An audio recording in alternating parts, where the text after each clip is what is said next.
Hey everyone, we are looking at homework for Chapter 9, specifically question 6A.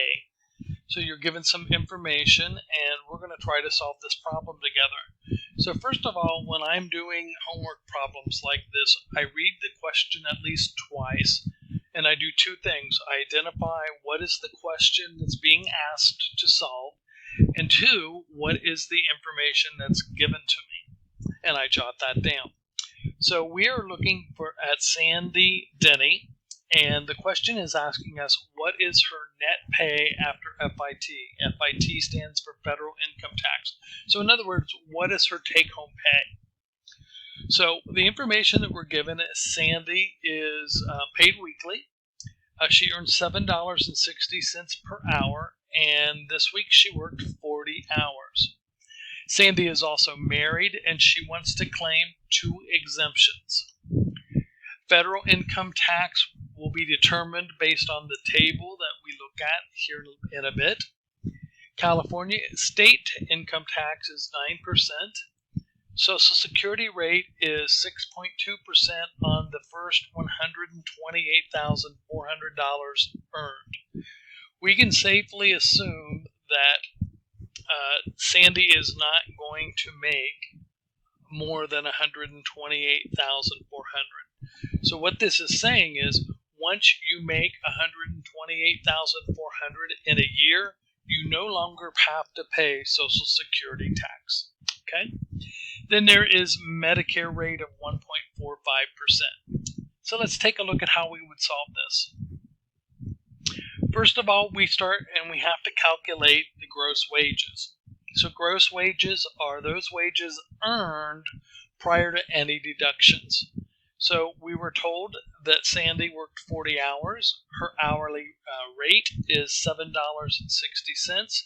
So her gross wages are $304. I got that by taking 40 hours, multiplying it by $7.60.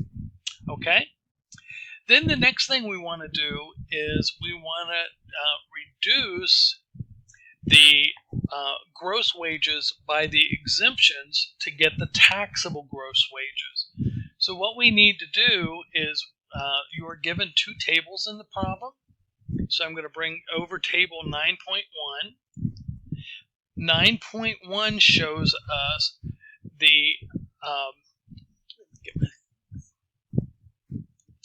the amount of holding based on the payroll period. So we are paid. Sandy is paid weekly, and one withholding is $79.80.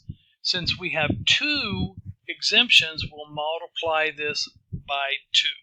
Okay, so I'm going to get this off of here. This is given to you in the problem, so it's highlighted. You just click it. So get Howard out of the way. If you see what I did, I took the $79.80, I multiplied it by the 2 exemptions, I get $159.60. So to get my gross taxable wages, I take the gross wages of $304, I subtract the exemptions of $159.60, and my gross taxable wage is $144.40. So to find how much tax I'm going to pay, or federal income tax, I'm going to pay on $144.20, I need to use the second table. So that's 9.2. And there is the second table. See, we can bring it down. Anyway, this is the percentage method table for income tax, okay? And it's also, just so you know, it's based on 2018. So we have married people here. So we're going to be using this. It's also a weekly payroll period, so we have to pay attention to that. And notice it says, if the amount of wages after subtracting allowances is between 0 and $222, you pay no taxes.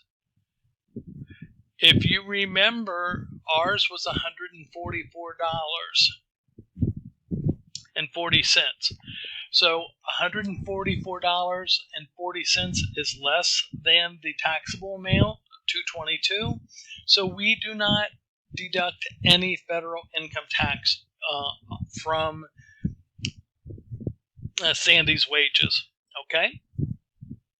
Hopefully that makes sense. Then we have to calculate Social Security tax. So Social Security tax was 6.2%. So 6.2 is 0.062 times 304 is $18.85.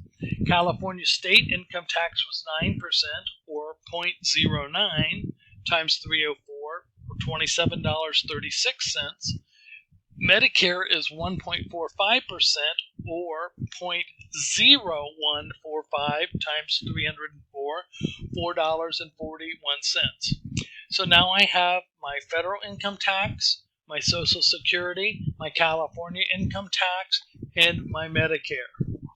All I need to do now to get the net pay is take that gross pay of $304, subtract off the federal income tax of 0, subtract off Social Security of $18.85, subtract off the California income tax of $27.36, subtract off my Medicare tax of $4.41, and I get my net pay of $253.38.